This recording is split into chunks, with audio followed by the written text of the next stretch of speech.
ಆಹಾ, ಎಷ್ಟು ಸುಂದರವಾಗಿದೆ ಈ ಲಂಕಾನಗರ. ಸಮುದ್ರದ ಮಧ್ಯದಲ್ಲಿ ಸಮತಟ್ಟಾದ ಪ್ರದೇಶದಲ್ಲಿ ನಿರ್ಮಾಣವಾಗಿದೆ. ಆದರೂ ಇದು ಅತ್ಯಂತ ದುರ್ಗಮವಾಗಿದೆ. ಮಹಾವೀರನಾದ ರಾಕ್ಷಸರಾಜ ರಾವಣನೇ ಇದಕ್ಕೆ ರಕ್ಷಕ. ಒಂದು ವೇಳೆ ಮಹಾಬಾಹುವಾದ ಶ್ರೀರಾಮ ಇಲ್ಲಿಗೆ ಬಂದರೂ ಇದನ್ನು ಗೆಲ್ಲುವುದು ಹೇಗೆ?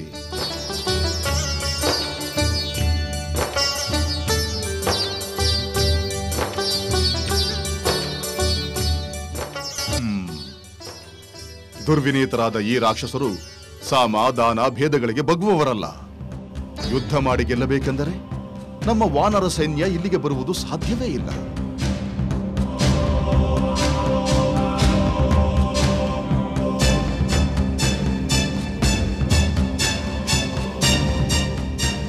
ಕಪಿಗಳಲ್ಲಿ ವೇಗಶಾಲಿಗಳಾದ 4 ಮಾತ್ರವೇ ಇಲ್ಲಿಗೆ ಬರಲು ಸಾಧ್ಯ. ವಾಲಿಪುತ್ರ ಅಂಗದ, ನೀಲ, ನಮ್ಮ ರಾಜ ಧೀರ ಸುಗ್ರೀವ ಮತ್ತು ನಾನು. ನಮ್ಮ ಸೈನ್ಯವನ್ನು ಇಲ್ಲಿಗೆ ತರಲು ಹೇಗೆ ಸಾಧ್ಯ? ಅಂದ ಮೇಲೆ ಈ ರಾಕ್ಷಸರನ್ನು ಯುದ್ಧ ಮಾಡಿ ಜಯಿಸುವುದು ಹೇಗೆ?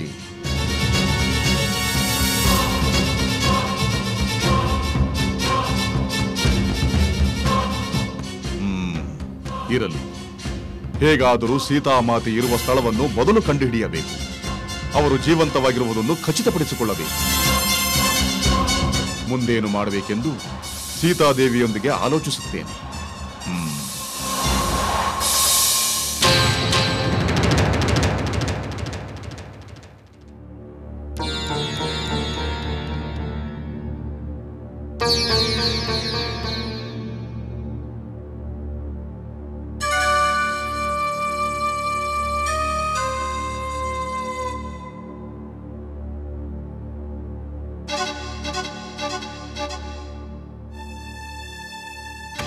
ಈ ಲಂಕೆಯನ್ನು ಬಲಿಷ್ಠರಾದ ಕ್ರೂರರಾದ ಅನೇಕ ರಾಕ್ಷಸರು ರಕ್ಷಿಸುತ್ತಿದ್ದಾರೆ.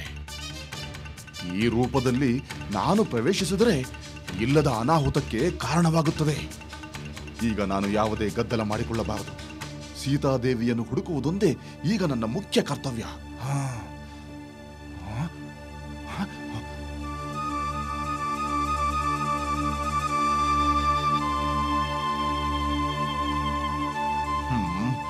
ಈ ದುಷ್ಟನಾದ ರಾವಣನ ಕಣ್ಣಿಗೆ ಬೀಳದಂತೆ ಜನಕಪುತ್ರಿ ಸೀತಾದೇವಿಯನ್ನು ಹೇಗೆ ಹುಡುಕುವುದು?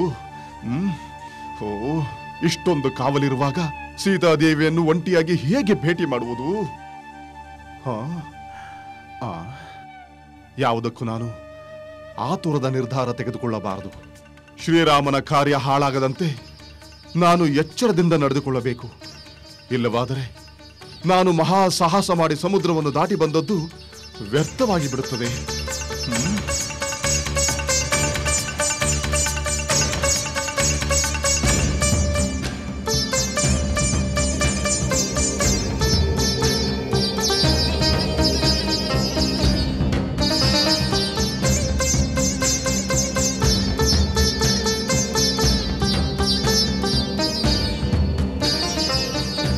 ಈ ರಾಕ್ಷಸರು ನನ್ನನ್ನೇನಾದರೂ ನೋಡಿದರೆ ಎಲ್ಲವೂ ನಾಶವಾಗಿ ಬಿಡುತ್ತದೆ. ನಾನು ಇವರ ಕಣ್ಣಿಗೆ ಬೀಳದಂತೆ ಇರುವುದು ಹೇಗೆ? ಈ ಅಪಾರವಾದ ಕಾವಲನ್ನು ನೋಡಿದರೆ ಈ ರಾಕ್ಷಸರ ದೃಷ್ಟಿಗೆ ಬೀಳದಂತೆ ಈ ನಗರದಲ್ಲಿ ಇರುವುದು ಸಾಧ್ಯವೇ ಇಲ್ಲವೆನ್ನಿಸುತ್ತದೆ.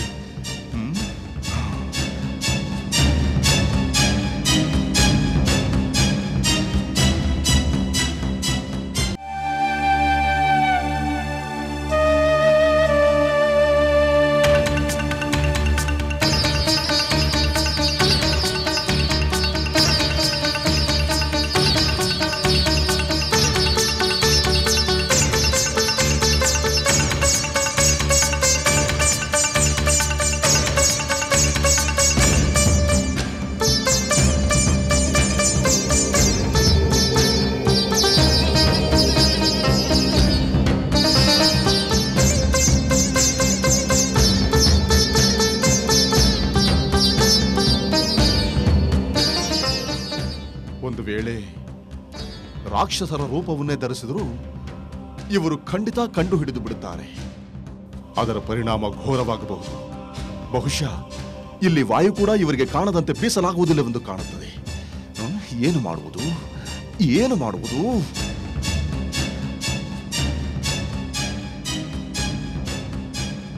ಹಾ, ಹೀಗೆ ಮಾಡುತ್ತೇನೆ.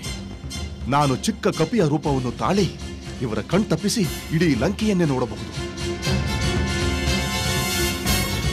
ಸೀತಾದೇವಿ ಎಲ್ಲಿರುವುದೆಂಬುದನ್ನು ಇಂದು ರಾತ್ರಿಯೇ ಕಂಡುಹಿಡಿಯಬೇಕು. ಅದೊಂದು ಕಾರ್ಯವಾಗಿ ಬಿಟ್ಟರೆ ಮುಂದೇನು ಮಾಡಬೇಕೆಂದು ಯೋಚಿಸಬಹುದು. ಹೌದು, ಅದೇ ಸರಿಯಾದ ಉಪಾಯ.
ಯಾರು ನೀನು? ಇಲ್ಲಿಗೇಕೆ ಬಂದೆ? ಜೀವವಿರುವಾಗಲೇ ಎಲ್ಲವನ್ನು ಯಥಾವತ್ತಾಗಿ ಹೇಳು. ಏಕೆಂದರೆ ಅಕ್ರಮವಾಗಿ ನುಸುಳಿ ಬಂದಿರುವ ನೀನು ಈ ನನ್ನ ಕಣ್ಣಿಗೆ ಸಿಕ್ಕ ಮೇಲೆ ಬದುಕುಳಿಯಲು ಅಸಾಧ್ಯ. ನಾನು ಲಂಕಾನಗರವನ್ನು ನೋಡಲೆಂದು ಬಂದೆ. ಅಸಾಧ್ಯ. ಅಸಾಧ್ಯವಾದುದನ್ನು ಏಕೆ ಬಯಸುತ್ತಿರುವೆ? ರಾವಣನ ಅಸಂಖ್ಯಾತ ಸೈನಿಕರಿಂದ ಸಂರಕ್ಷಿಸಲಾಗಿರುವ ಈ ಲಂಕಾನಗರವನ್ನು ನೀನು ಪ್ರವೇಶಿಸಲಾರೆ. ಅದಿರಲಿ, ಯಾರು ನೀನು? ಇಲ್ಲೇಕೆ ಬಂದಿರುವೆ?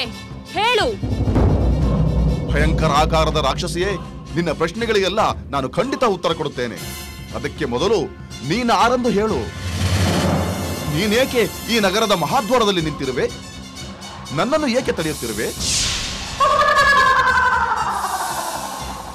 ಎಲೈ ಕಪಿಯೇ, ನಿನಗೆ ನನ್ನ ವಿಷಯವನ್ನು ತಿಳಿಯುವ ಕುತೂಹಲವೇ?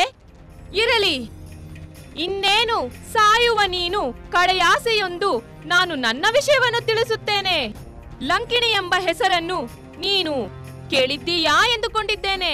ಲಂಕಿಣಿಯೇ? ಇಲ್ಲ, ನಾನು ಆ ಹೆಸರನ್ನು ಎಂದೂ ಕೇಳಲಿಲ್ಲ. ಈಗ ಕೇಳು. ನನ್ನನ್ನೇ ರಾಕ್ಷಸ ಕುಲವೆಲ್ಲ ಲಂಕಿಣಿ ಎಂದು ಕರೆಯುತ್ತದೆ. ಯಾರಿಂದಲೂ ಜಯಿಸಲು ಅಸಾಧ್ಯಳಾದ ನಾನು ನಮ್ಮ ರಾಕ್ಷಸ ಪ್ರಭು ರಾವಣೇಶ್ವರನ ಆಣತಿಯಂತೆ ಈ ಲಂಕೆಯ ಮಹಾದ್ವಾರವನ್ನು ರಕ್ಷಿಸುತ್ತಿದ್ದೇನೆ. ನನ್ನನ್ನು ಅನಾಧಾರಣೆ ಮಾಡಿ ಈ ಲಂಕೆಯನ್ನು ಪ್ರವೇಶಿಸಿರುವುದು ಅಸಾಧ್ಯ. ನಾನೇಕೆ ಲಂಕೆಯನ್ನು ಪ್ರವೇಶಿಸಬಾರದು? ಏಕೆಂದರೆ ಇನ್ನೊಂದು ಕ್ಷಣದಲ್ಲಿ ನಿನ್ನ ಪ್ರಾಣ ಹೋಗಿ ನೆಲದ ಮೇಲೆ ಬೀಳುವೆ. ಎಲ್ಲವೋ ಕಪಿಯೇ, ನಾನೇ ಈ ಲಂಕೆಯ ಅಧಿದೇವತೆ. ಎಲ್ಲಾ ಕಡೆಯಲ್ಲೂ ಸಾಕ್ಷಾತ್ಕರಿಸಿ ನಾನು ಈ ಲಂಕೆಯನ್ನು ರಕ್ಷಿಸುತ್ತಿದ್ದೇನೆ. ನನ್ನ ಕಣ್ತಪ್ಪಿಸಿ ಈ ಲಂಕೆಯನ್ನು ಪ್ರವೇಶಿಸಲು ಪ್ರಯತ್ನಿಸಿದರೆ ಯಾರೇ ಆಗಲಿ ನಾನು ನಿಷ್ಕಲ್ಮಶಳಾಗಿ ಅವರನ್ನು ಕೊಲ್ಲುತ್ತೇನೆ. ನಿನಗೆ ಜೀವದಾನ ಮಾಡುತ್ತೇನೆ. ಅಂತಹ ಸಾಹಸವನ್ನು ಮಾಡದೆ ಇಲ್ಲಿಂದ ಹೊರಟು ಹೋಗು. ಏಕೆ ಕೋಪಿಸಿಕೊಳ್ಳುವೆ ಲಂಕಿಣಿ? ಕೋಟೆ ಕೊತ್ತಲಗಳಿಂದ, ಉಪ್ಪರಿಗೆಗಳಿಂದ, ಭಿನ್ನವಾದ ಅರಮನೆಗಳಿಂದ ಶೋಭಾಯಮಾನವಾದ ಈ ಲಂಕಾನಗರವನ್ನು ನೋಡಲೆಂದೇ ನಾನು ಬಂದಿದ್ದೇನೆ. ಎಲ್ಲ ನೋಡಿ ಉದ್ಯಾನವನಗಳಲ್ಲಿ ವಿಹರಿಸಿ ನಾನು ಇಲ್ಲಿಂದ ಬೇಗನೆ ಹೊರಡುತ್ತೇನೆ. ನನ್ನ ಆಸೆ ತೀರಿಸಿಕೊಂಡ ಮೇಲೆ ಒಂದು ಕ್ಷಣವೂ ನಾನು ಇಲ್ಲಿ ನಿಲ್ಲುವುದಿಲ್ಲ. ದಯಮಾಡಿ ನನ್ನನ್ನು ತಡೆಯಬೇಡ. ಎಲ್ಲವೋ ವಾನರಧಮ, ನನ್ನ ಮಾತು ನಿನಗೆ ಅರ್ಥವಾಗುವುದಿಲ್ಲವೇ? ನೀನು ಲಂಕಾ ಪಟ್ಟಣವನ್ನು ಪ್ರವೇಶಿಸಬೇಕಾದರೆ ನನ್ನನ್ನು ಜಯಿಸಬೇಕಾಗುತ್ತದೆ. ಮಂಗಳಾಂಗಿ, ಕೋಪ ಬಿಡು. ದಯವಿಟ್ಟು ನನಗೆ ಅನುಮತಿ ಕೊಡು. ಎಲೇ ಉದ್ದಟ ಕಪಿಯೇ, ನಿನಗೆ ಲಂಕೆಯ ಪ್ರವೇಶ ಸಿಕ್ಕುವುದಿಲ್ಲ. ಆ ಯಮಲೋಕಕ್ಕೆ ಪ್ರವೇಶಿಸಲು ನಾನೇ ಅವಕಾಶ ಮಾಡಿಕೊಡುತ್ತೇನೆ.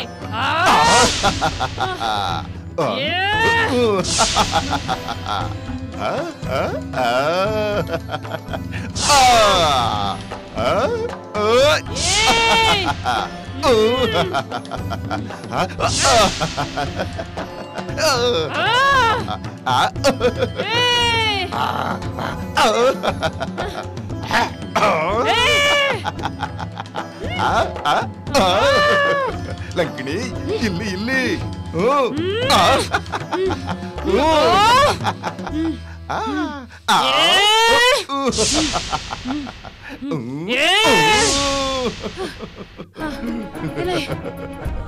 ಎಲೇ ದುಷ್ಟ ಕಪಿಯೇ, ಅಲ್ಲಿಂದಿಲ್ಲಿಗೆ ನೆಗೆದು ತಪ್ಪಿಸಿಕೊಳ್ಳುತ್ತೀಯಾ? ನಾನು ನಿನ್ನನ್ನು ಬಿಡುವುದಿಲ್ಲ. ನಿನ್ನನ್ನು ಹಿಡಿದು ಕತ್ತರಿಸಿ ಸಮುದ್ರಕ್ಕೆ ಎಸೆಯುತ್ತೇನೆ.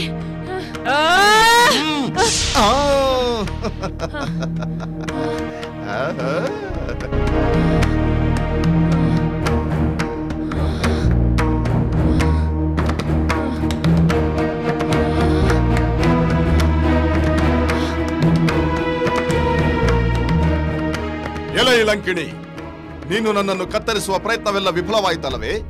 ಈಗ ನೋಡು ನನ್ನ ಒಂದೇ ಒಂದು ಹೊಡೆತ ಹೇಗಿರುತ್ತದೆಂದು.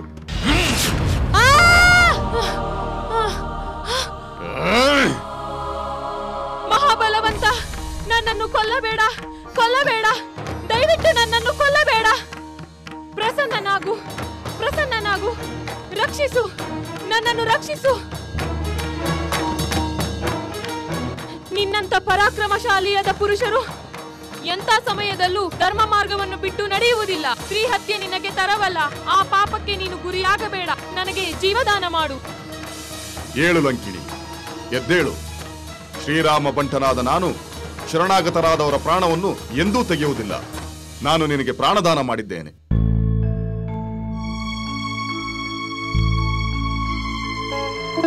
ವಾನರ ಪುಂಗವ, ಈ ಲಂಕೆಯ ಮೂರ್ತ ಸ್ವರೂಪಿ ನಾನು. ನಿನ್ನ ಪರಾಕ್ರಮದಿಂದ ನನ್ನನ್ನು ಜಯಿಸಿರುವೆ. ಹಿಂದೆ ಆ ಬ್ರಹ್ಮನು ಹೇಳಿದ ಮಾತನ್ನು ಹೇಳುತ್ತೇನೆ, ಕೇಳು. ಬೇಗ ಹೇಳು ಲಂಕಿಣಿ. ಶ್ರೀರಾಮ ಸತಿ ಸೀತಾದೇವಿಯನ್ನು ಹುಡುಕುವ ಕಾರ್ಯಕ್ಕೆ ವಿಳಂಬ ಮಾಡದೆ ಬೇಗ ಹೇಳು. ವಿಳಂಬ ಮಾಡುವುದಿಲ್ಲ ವಾನರೇಂದ್ರ. ಯಾವಾಗ ವಾನರೊಬ್ಬನು ಬಂದು ತನ್ನ ಪರಾಕ್ರಮದಿಂದ ನಿನ್ನನ್ನು ಜಯಿಸುತ್ತಾನೋ ಆಗ ರಾಕ್ಷಸರಿಗೆ ಆಪತ್ತು ಒದಗಿತ್ತೆಂದು ತಿಳಿ ಎಂದು ಆ ಬ್ರಹ್ಮ ಹೇಳಿದ್ದ. ನಿನ್ನ ಸಾಹಸದಿಂದ, ನಿನ್ನ ದರ್ಶನದಿಂದ ಈಗ ಅದು ಸತ್ಯವಾಗಿದೆ. ಸೀತಾ ನಿಮಿತ್ತವಾಗಿ ದುರಾತ್ಮನಾದ ರಾವಣನೊಂದಿಗೆ ರಾಕ್ಷಸ ಕುಲಕ್ಕೆ ವಿನಾಶ ಸನ್ನಿಹಿತವಾಗಿದೆ. ಹನುಮಂತ, ನೀನು ಲಂಕೆಯನ್ನು ಪ್ರವೇಶಿಸಿ ನೀನು ಮಾಡಬೇಕಾದ ಕಾರ್ಯವನ್ನು ನಿರಾತಂಕವಾಗಿ ಮಾಡು. ನಾನು ನಿನ್ನನ್ನು ತಡೆಯುವುದಿಲ್ಲ. ಆಗಲಿ ಲಂಕಿಣಿ, ನಿನ್ನ ಸದ್ಬುದ್ಧಿಗೆ ನನ್ನ ಅಭಿನಂದನೆ. ನಿನಗೆ ಮಂಗಳವಾಗಲಿ. ನಾನೀಗ ಲಂಕಾನಗರವನ್ನು ಪ್ರವೇಶಿಸಿ ಸೀತಾನ್ವೇಷಣೆಯ ಕಾರ್ಯವನ್ನು ಕೈಗೊಳ್ಳುತ್ತೇನೆ. ಹಾಗೇ ಮಾಡು ಕಪೀಶ್ವರ. ರಕ್ಕಸ ರಾವಣನ ಲಂಕೆ ಈಗಾಗಲೇ ಶಾಪದಿಂದ ವಿನಾಶವಾಗಿದೆ. ಹೋಗು, ನಿನ್ನ ಕಾರ್ಯ ಫಲಪ್ರದವಾಗಲಿ. ಸೀತಾದೇವಿ ಬೇಗ ನಿನಗೆ ಸಿಗಲಿ. ಹೋಗಿ ಬಾ.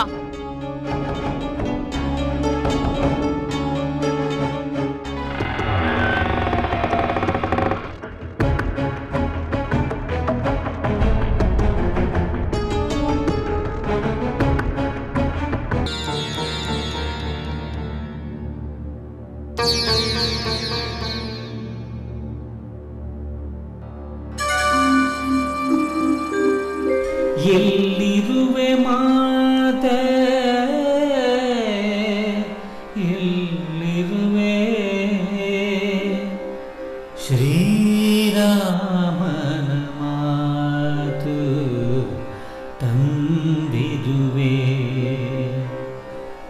ಹುಲಿಗಳ ನಡುವಿರೋ ಹರಿಗೆಯ ಹಾಗೆ ಬಿರುಗಾಳಿಗೆ ಸಿಲುಕಿರೋ ಪ್ರಣತಿಯ ಹಾಗೆ ಹುಲಿಗಳ ನಡುವಿರೋ ಹರಿಗೆಯ ಹಾಗೆ ಬಿರುಗಾಳಿಗೆ ಸಿಲುಕಿರೋ ಪ್ರಣತಿಯ ಹಾಗೆ ಎಲ್ಲಿಗಳು ಮಾತೆ ಈ ಅರಮನೆಯೊಳಗೆ ಎಲ್ಲಿಗಳು ಮಾತೆ ಈ ಅರಮನೆಯೊಳಗೆ ಎಲ್ಲೆಡೆ ಬರಿಯ ಅಸುರರ ಹಿಂಡು ಹುಲಿಗಳ ನಡುವಿರೋ ಹರಿಗೆಯ ಹಾಗೆ ಬಿರುಗಾಳಿಗೆ ಸಿಲುಕಿರೋ ಪ್ರಣತಿಯ ಹಾಗೆ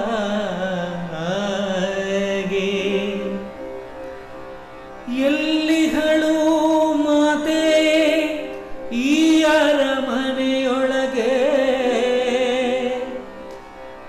ಎಲ್ಲಿಗಳು ಮಾತೆ ಈ ಅರಮನೆಯೊಳಗೆ ಎಲ್ಲೆಡೆ ಬರಿಯ ಅಸುರರ ಹಿಂಡು ಎಂದು ನಾಧನ್ಯನಾಗುವೆ ಸೀತಾ ಮಾತೆಯ ಕಂಡು.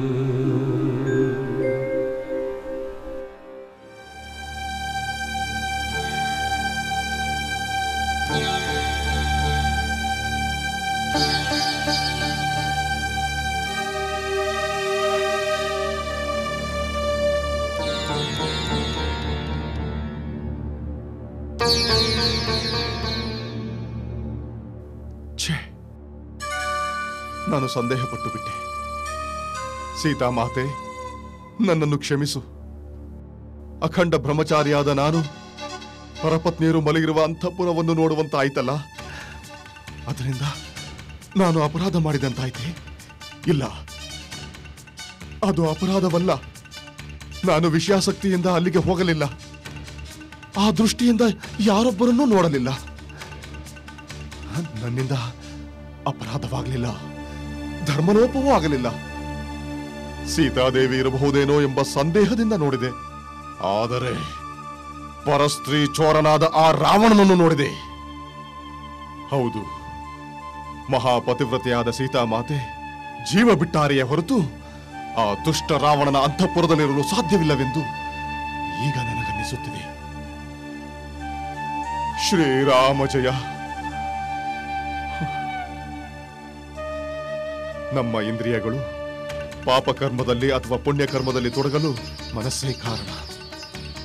ಮನಸ್ಸಿನ ಪ್ರಚೋದನೆಯಿಂದಲೇ ನಾವು ಶುಭಾಶುಭ ಕರ್ಮದಲ್ಲಿ ನಿರತರಾಗುತ್ತೇವೆ. ನನ್ನ ಮನಸ್ಸು ಸ್ಥಿರವಾಗಿದೆ. ಅದು ಪಾಪಕರ್ಮಗಳಿಗೆ ಅಂಗಾಂಗಗಳನ್ನು ಪ್ರಚೋದಿಸುತ್ತಿಲ್ಲ.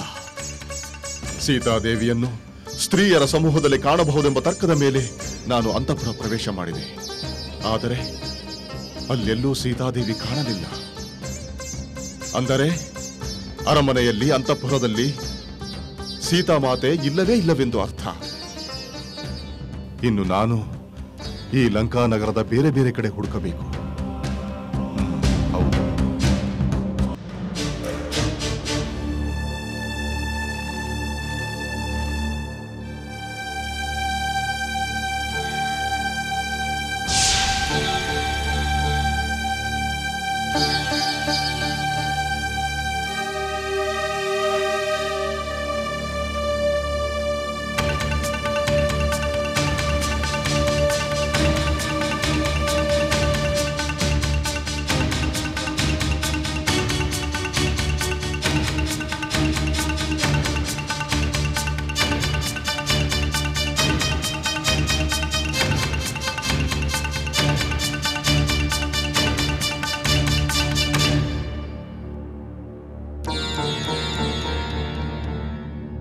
ಲಂಕೆಯನ್ನೆಲ್ಲ ಹುಡುಕಿದ್ದಾಯಿತು. ಅರಮನೆ, ಅಂತಃಪುರ, ಭವನಗಳು, ಉದ್ಯಾನವನಗಳು ಎಲ್ಲ ಕಡೆ ಶೋಧಿಸಿದ್ದಾಯಿತು. ಆದರೆ ಎಲ್ಲಿಯೂ ಸೀತಾಮಾತೆಯ ಸುಳಿವು ಸಿಗಲಿಲ್ಲ. ನನ್ನ ಈ ಪ್ರಯತ್ನ ವಿಫಲವಾಗಬಹುದೆಂದು ನಾನು ಅಂದುಕೊಂಡಿರಲಿಲ್ಲ. ವಾಯುಪುತ್ರ ಹನುಮಂತ ಕಾರ್ಯ ಸಾಧನೆ ಮಾಡಿಕೊಂಡು ಬರುತ್ತಾನೆಂದು ಆಸೆಯಿಂದ ನಿರೀಕ್ಷಿಸುತ್ತಿರುವ ಅಂಗದ, ಜಾಂಬವಂತರಿಗೆ ಹೇಗೆ ಮುಖ ತೋರಿಸಲಿ? ಇಲ್ಲ, ಇನ್ನಷ್ಟು ಹುಡುಕಿ ನೋಡುತ್ತೇನೆ.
ಇಲ್ಲ, ಯಾವ ಪ್ರಯೋಜನವೂ ಆಗಲಿಲ್ಲ. ಆ ರಾವಣ ಸೀತಾಮಾತೆಯನ್ನು ಇನ್ನೆಲ್ಲೇ ಅಡಗಿಸುತ್ತಿರಬಹುದು, ಅಥವಾ ಲಂಕೆಯಲ್ಲಿ ರಾಮಸತಿ ಇಲ್ಲವೇ ಇಲ್ಲವೇನು? ಇಲ್ಲವೆಂದರೆ ಇನ್ನೆಲ್ಲಿರಬಹುದು?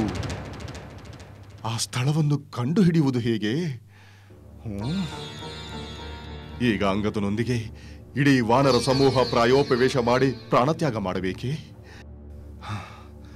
ದಿಕ್ಕೇ ತೋಚುತ್ತಿಲ್ಲವಲ್ಲ, ಏನು ಮಾಡುವುದು?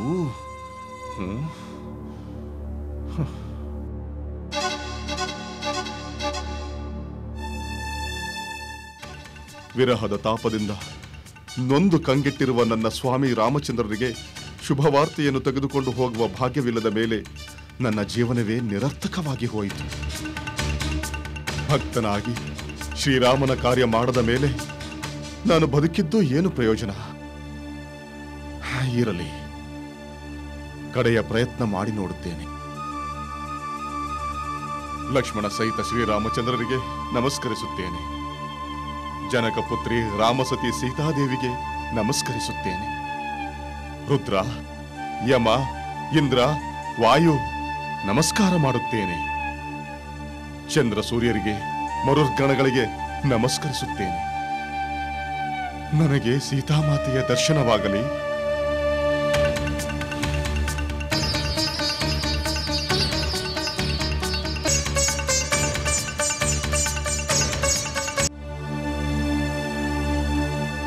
ಲೋಕಾಭಿರಾಮಂ ಶ್ರೀರಾಮಂ ಭೂಯೋ ಭೂಯೋ ನಮಾಮ್ಯಹಂ.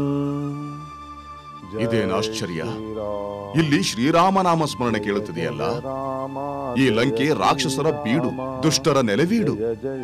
ಇಲ್ಲಿಯೂ ಸಾತ್ವಿಕರಾದ ಸಜ್ಜನರಿದ್ದಾರೆ. ಇಲ್ಲಿ ಯಾರೋ ರಾಮಭಕ್ತರಾದ ಧಾರ್ಮಿಕರಿದ್ದಾರೆ. ನಾನು ಅವರ ಪರಿಚಯ ಪಡೆಯಲೇಬೇಕು. ಸಾಧು ಜನರ ಸಂಘದಿಂದ ಕಾರ್ಯಸಿದ್ಧಿಯಾಗುತ್ತದೆ. ಆದರೆ ಈ ನನ್ನ ಕಪಿರೂಪವನ್ನು ಕಂಡು ಅವರು ಭಯಗೊಂಡರೆ ನಾನು ವಿಪ್ರನಂತೆ ವೇಷ ಬದಲಾಯಿಸಿಕೊಂಡು ಹೋಗುತ್ತೇನೆ. ಅದೇ ಸರಿಯಾದದು.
ಸ್ವಾಮಿ, ಸದ್ಗೃಹಸ್ಥರೇ,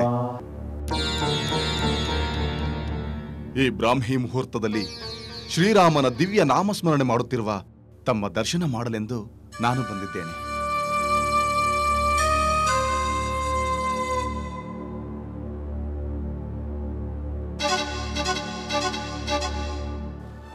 ವಿಪ್ರೋತ್ತಮ, ಪೌಲಸ್ತ್ಯ ಕುಲಸಂಜಾತ ಈ ವಿಭೀಷಣ ನಿಮ್ಮನ್ನು ಹಾರ್ದಿಕವಾಗಿ ಸ್ವಾಗತಿಸುತ್ತಿದ್ದೇನೆ. ನಿಮ್ಮಂಥ ವಿಪ್ರರನ್ನು ಮೊದಲು ಈ ಲಂಕೆ ನಾನು ಎಂದೂ ಕಂಡಿರಲಿಲ್ಲ. ತಾವು ಯಾರು? ಎಲ್ಲಿಂದ ಬಂದಿರಿ? ನಿಶಾಚರಾದ ಅಸುರರೇ ತುಂಬಿರುವ ಈ ಲಂಕೆಯಲ್ಲಿ ಬೆಳಕು ಹರಿಯುವ ಮೊದಲೇ ನಿರಾತಂಕವಾಗಿ ತಾವು ನನ್ನ ಸ್ಥಳವನ್ನು ತಲುಪಿರುವುದು ನೋಡಿದರೆ ತಾವು ಯಾರೋ ಮಹತ್ವವೆನಿಸುತ್ತಿದೆ. ದಯಮಾಡಿ ನಿಮ್ಮ ಪರಿಚಯವನ್ನು ತಿಳಿಸಿ.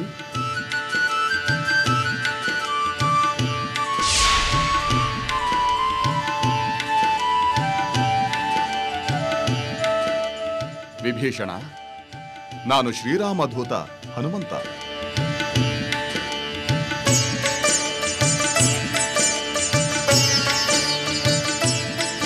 ನಿನ್ನ ಸಹೋದರ ರಾವಣ ಅಪಹರಿಸಿ ತಂದಿರುವ ಶ್ರೀರಾಮಸತಿ ಸೀತಾದೇವಿಯನ್ನು ಕಂಡು ಶ್ರೀರಾಮನ ಸಂದೇಶವನ್ನು ತಿಳಿಸಲು ಸಾಗರವನ್ನು ದಾಟಿ ಬಂದಿದ್ದೇನೆ. ಲಂಕಿಣಿಯನ್ನು ಮಣಿಸಿ ರಾತ್ರಿಯೆಲ್ಲ ಅರಮನೆ ಅಂತಃಪುರ ಸಹಿತ ಲಂಕೆಯನ್ನೆಲ್ಲ ಸೀತಾದೇವಿಗಾಗಿ ಹುಡುಕಿ ಹುಡುಕಿ ವಿಫಲನಾಗಿದ್ದೇನೆ. ಅಯ್ಯೋ, ನನ್ನ ಪ್ರಯತ್ನವೆಲ್ಲ ವ್ಯರ್ಥವಾಯಿತೆಂದು ರಾಮನಾಮಸ್ಮರಣೆ ಮಾಡುತ್ತಾ ನಿಂತಿರುವಾಗ ಇಲ್ಲಿಂದ ರಾಮನಾಮ ಕೇಳಿ ಆನಂದದಿಂದ ಒಳಗೆ ಬಂದೆ. ಆಹಾ ಆಹಾ, ನನ್ನ ಭಾಗ್ಯವೇ ಭಾಗ್ಯ. ಶ್ರೀರಾಮದೂತ, ವಾನರ ಶ್ರೇಷ್ಠ, ಹನುಮಂತ, ನಿನ್ನನ್ನು ಕಂಡು ನನ್ನ ಜನ್ಮ ಪಾವನವಾಯಿತು. ಸೀತಾಮಾತೆಯನ್ನು ರಾಮನಿಗೆ ಒಪ್ಪಿಸಿ ಶರಣಾಗು ಎಂದು ರಾವಣನಿಗೆ ಬುದ್ಧಿ ಹೇಳಿ ಹೇಳಿ ನಾನು ಸೋತು ಹೋದೆ. ಶ್ರೀರಾಮನ ಸತಿ ಎಂದಿಗೆ ತನ್ನ ಪತಿಯನ್ನು ಸೇರುವ ಶುಭಕಾಲ ಬರುವುದೋ ಎಂದು ಪ್ರತಿಕ್ಷಣ ಆಲೋಚಿಸುತ್ತಿದ್ದೆ ಹನುಮಂತ. ನಿನ್ನನ್ನು ಕಂಡ ಮೇಲೆ ಆ ಶುಭ ಮುಹೂರ್ತ ಬೇಗನೆ ಬರುವುದೆಂದ ನಂಬಿಕೆ ಬರುತ್ತಿದೆ. ರಾವಣನು ಮಾಡಿದ ಘೋರ ಅಪರಾಧಕ್ಕೆ ಕೊನೆಯಾಗುತ್ತದೆ. ಪ್ರತಿಕ್ಷಣವು ಪತಿಯನ್ನು ನೆನೆದು ಕೊರಗುತ್ತಿರುವ ಸೀತಾಮಾತೆಯ ಸಂಕಟ ನಿವಾರಣೆಯಾಗುವ ಸಮಯ ಹತ್ತಿರವಾಯಿತೆಂದು ಈಗ ನನಗೆ ಹರ್ಷವಾಗುತ್ತಿದೆ.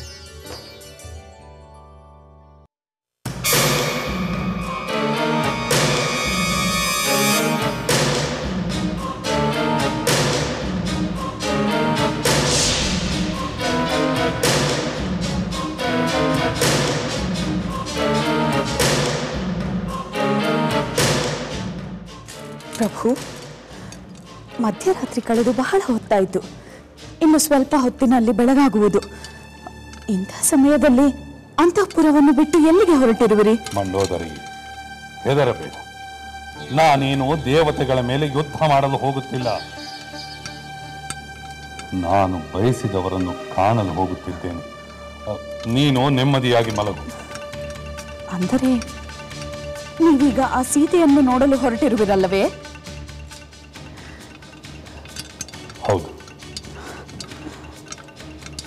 ಆ ಸೀತೆಯನ್ನು ನೋಡಲು ಹೋಗುತ್ತಿದ್ದೇನೆ.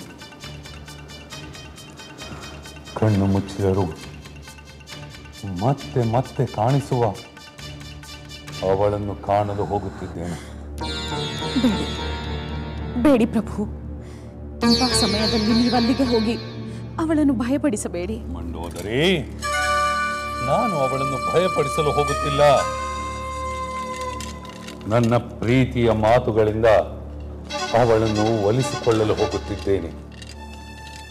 ಅವಳು ತನ್ನ ಹಠವನ್ನು ಬಿಟ್ಟು ವಿವೇಕಿಯಾಗಿ ನನಗೆ ಒಲಿದರೆ ಅಶೋಕವನದಲ್ಲಿ ಚಳಿ ಗಾಳಿಗಳಿಂದ ಕಷ್ಟಪಡುವುದು ತಪ್ಪಿ ಸುಖ ಸಂತೋಷಗಳಿರುವ ಈ ಅರಮನೆಯನ್ನು ಸೇರುತ್ತಾಳೆ. ದಾಸಿಯರಿಂದ ಸೇವೆ ಮಾಡಿಸಿಕೊಳ್ಳುತ್ತಾಳೆ.